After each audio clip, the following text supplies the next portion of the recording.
You ask Tiger to calculate. This deals with finding the midpoint between 2 points. The midpoint between the 2 points is -6.5, -42.5.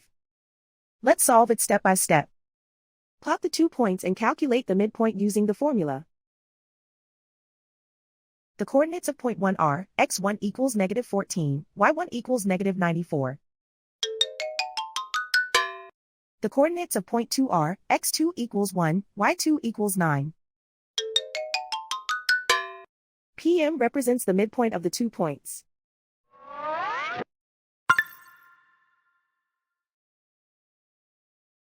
Use the x values in the midpoint formula to find the midpoints x.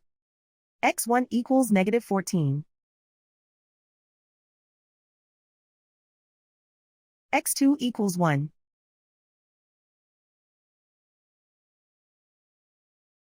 Simplify the arithmetic.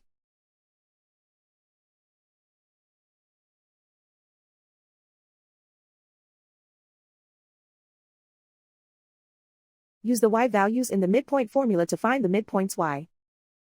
y1 equals -94. y2 equals 9.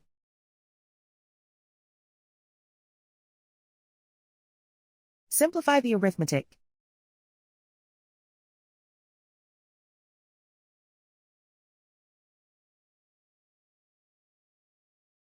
And so, the midpoint is -6.5, -42.5.